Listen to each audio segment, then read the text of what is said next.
इस मूवी के स्टार्ट में 1991 में हमें दिखाया जाता है कि बकी बार्न्स हाइड्रा के बेस में है, जहां पर उसके ब्रेन को वॉश किया जा रहा है। विंटर सोल्जर और बकी बार्न्स एक ही हैं, यानी कि विंटर सोल्जर का नाम ही बकी बार्न्स है।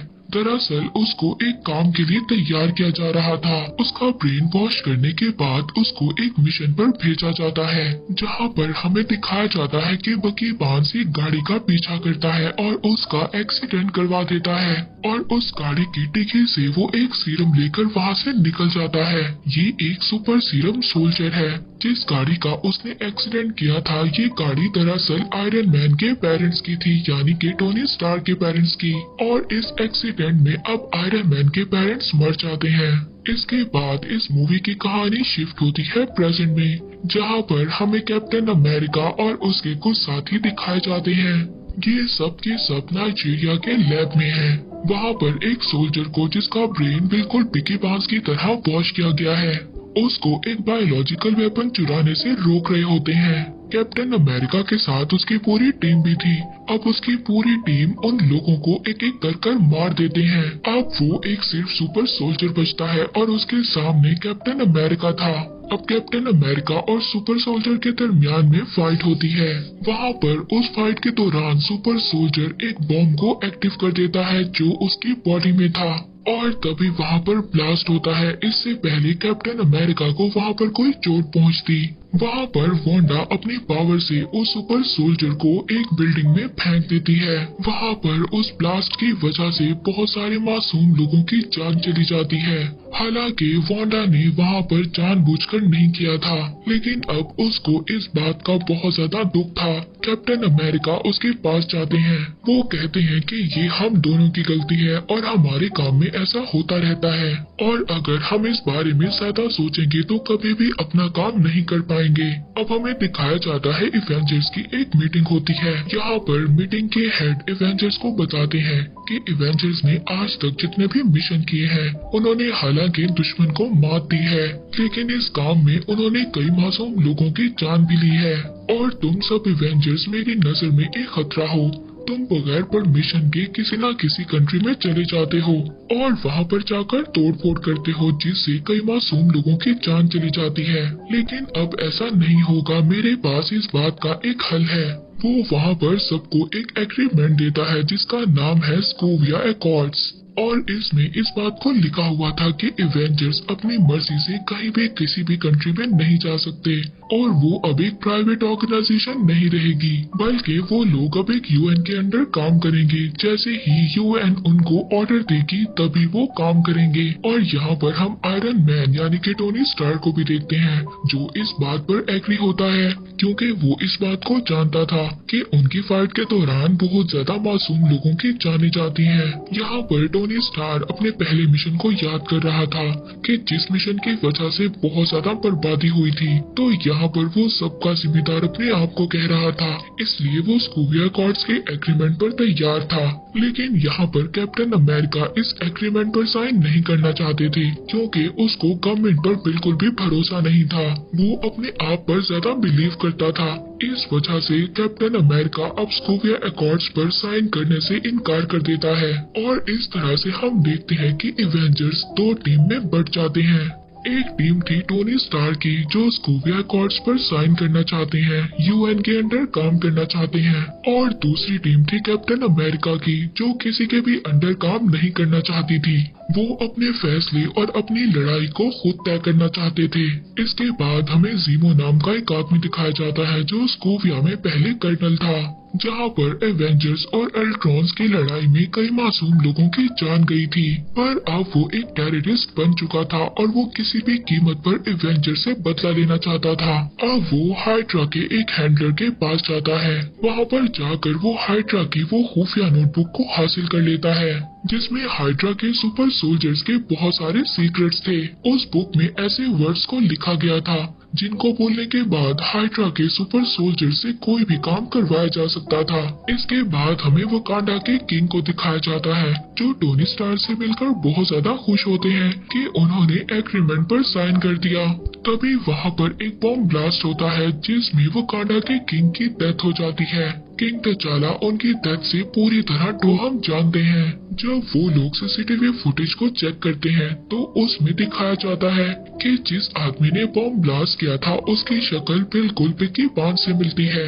इसीलिए अब ब्लैक पैंथर किसी भी तरह पिकी बार्न्स को खत्म करना चाहता था। अब कैप्टन अमेरिका को ये बात पता चल जाती है कि पूरी मिलिट्री फोर्स और ब्लैक पैंथर पिकी बार्न्स के पीछे पड़ी हुई है उसको खत्म करने के लिए। पर कैप्टन अमेरिका को इस बात पर यकीन था कि उसका दोस्त बकी बार्न्स बिल्कुल बदल चुका है, क्योंकि जब कैप्टन अमेरिका पानी में डूब रहा था तब बकी बार्न्स ने ही उसको बचाया था। अब कैप्टन अमेरिका बकी बार्न्स के पास पहुंच जाता है। जैसे ही वो बकी बार्न्स के पास पहुंचता है तो वहां पर मिलिट्री उन दोनों पर अटैक कर देती है। यहाँ पर ब्लैक पैंथर भी आ जाता है जो बकी बार्न्स को मारने के लिए उसका पीछा कर रहा था।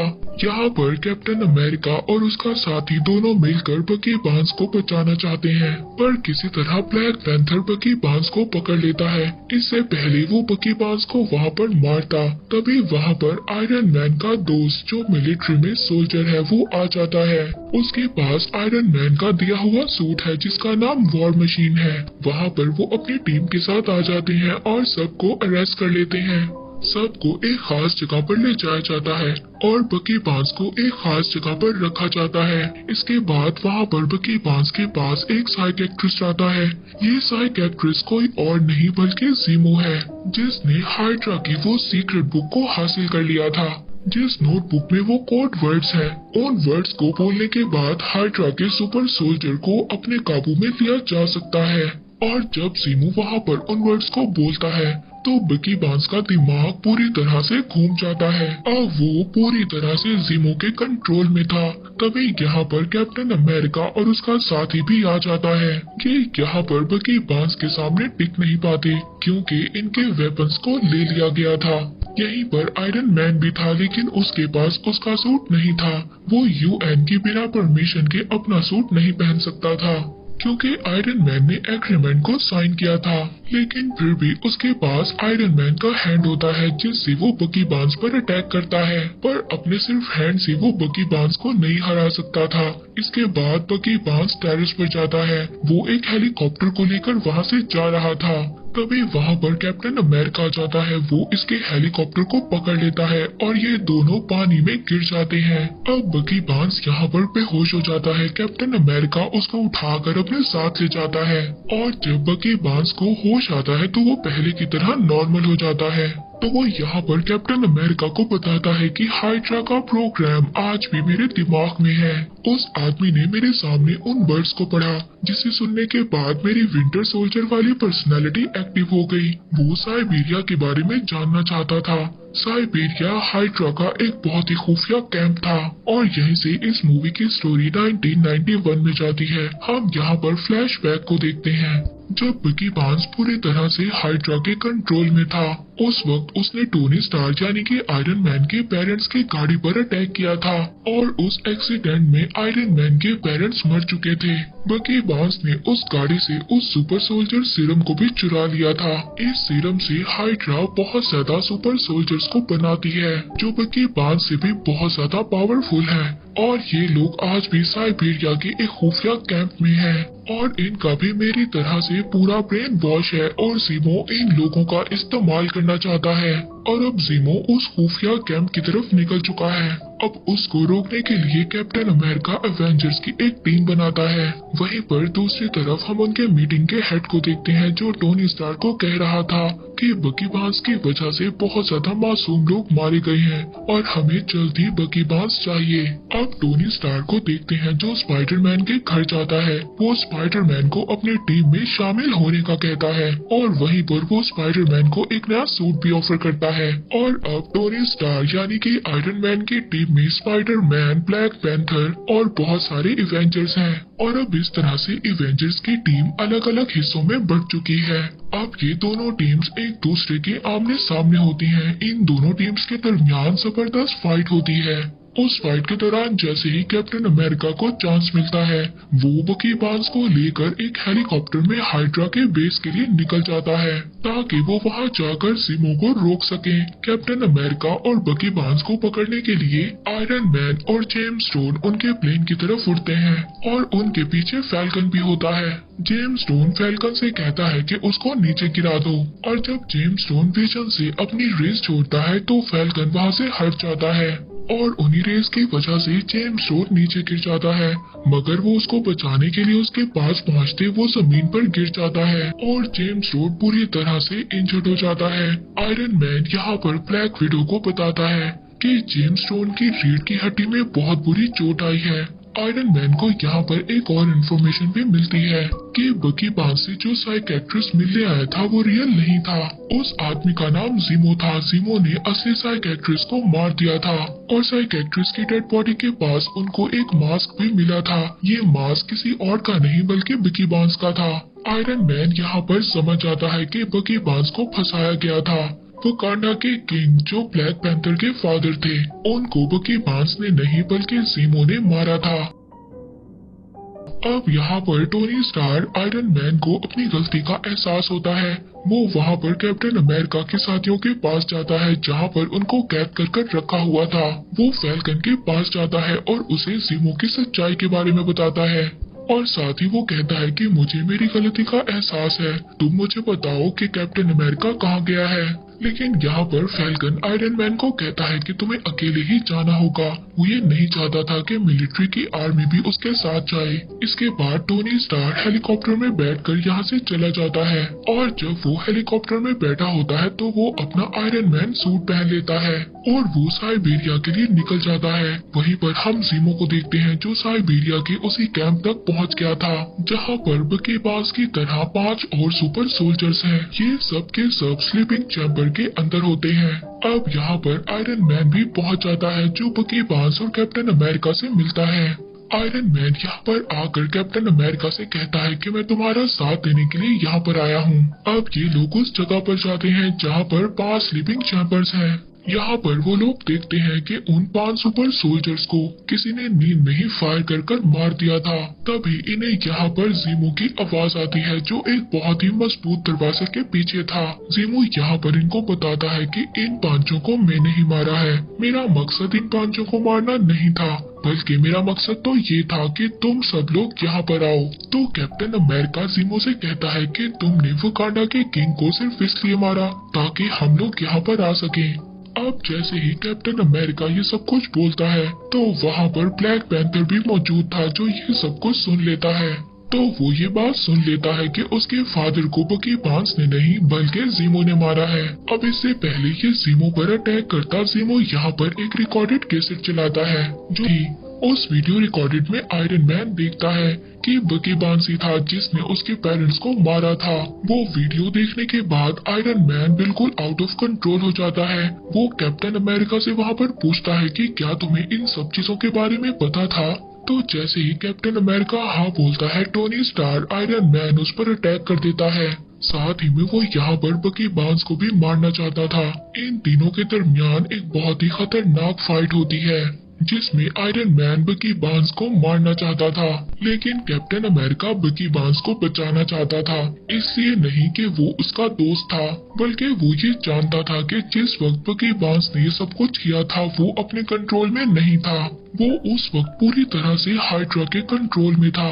अब यहाँ पर इन तीनों के दरमियान एक बहुत ही खतरनाक फाइट होती है। बकी बार्न्स यहाँ पर आयरन मैन के सूट के आर्म रिएक्टर को पकड़ लेता है। तभी आयरन मैन की बॉडी से रेस निकलती हैं और वो रेस बकी बार्न्स की बाजू को अलग कर देती हैं जिसमें उसकी सारी पावर्स थी।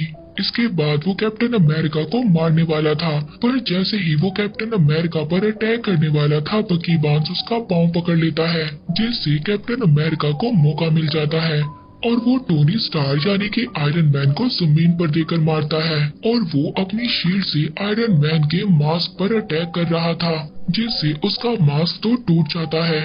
अब वहाँ पर वो उसके चेहरे पर नहीं बल्कि उसके सूट के आर्म रिएक्टर पर अटैक जिससे आयरन मैन का सूट पूरी तरह से डेड हो जाता है। कैप्टन अमेरिका अगर चाहता तो आयरन मैन यानी कि टोनी स्टार्क को मार भी सकता था, लेकिन वो ये जानता था कि टोनी स्टार का गुस्सा बिल्कुल जायज था। इसके बाद वो अपने दोस्त को यहाँ से लेकर जा रहा था। कैप्टन अमेरिका जब यहाँ से जा रहा था तो टोनी स्टार उसको कहता है कि ये शील्ड मेरे फादर ने तुम्हें दी थी और तुम इसके काबिल नहीं हो। तभी कैप्टन अमेरिका उस शील्ड को वहाँ पर फेंक देता है। वहीं पर दूसरी तरफ ज़ीमो को दिखाया जाता है जिसके पास ब्लैक पैंथर पहुँच चुका है। वो वहाँ पर ब्लैक पैंथर को बताता है कि मेरा बेटा एवेंजर्स का बहुत बड़ा फैन था, पर एवेंजर्स ने जब सोकोविया पर अटैक किया तो उसमें मेरा बेटा, मेरी वाइफ, सबके सब मारे गए। इसलिए मैं एवेंजर्स से बदला लेना चाहता था। मैं उनको आपस में लड़वाना चाहता था और वो काम मैंने पूरा कर दिया। तुम्हारे फादर एक अच्छे इंसान थे, इस बात का मुझे अफसोस है। और अब ज़ीमो यहाँ पर अपने आप को शूट करना चाहता था, मगर ब्लैक पैंथर उसको रोक लेता है और अथॉरिटीज के हवाले कर देता है। वहीं पर हमें टोनी स्टार को दिखाया जाता है। उसके दोस्त के फाइट के दौरान पाँव बिल्कुल खराब हो चुके थे। उसके लिए एक्सोएस स्केलेटन पाँव बनवाता है जिसे पहनकर वो एक बार फिर से चल सकता है। मूवी के लास्ट में हमें वकांडा कंट्री दिखाया जाता है जहाँ पर बिकी बार्न्स को एक स्लीप पिल्स में डाल दिया जाता है ताकि वो अपने ब्रेन को पूरी तरह से रिकवर कर सके और कभी भी कोई भी उसको अपने कंट्रोल में ना ले सके। पोस्ट क्रेडिट सीन में हमें स्पाइडरमैन दिखाया जाता है जिसको आयरन मैन की तरफ से एक गिफ्ट मिलता है जो कि एक वेब शूटर है। और इसी के साथ कैप्टन अमेरिका सिविल वॉर यहीं पर एंड हो जाती है।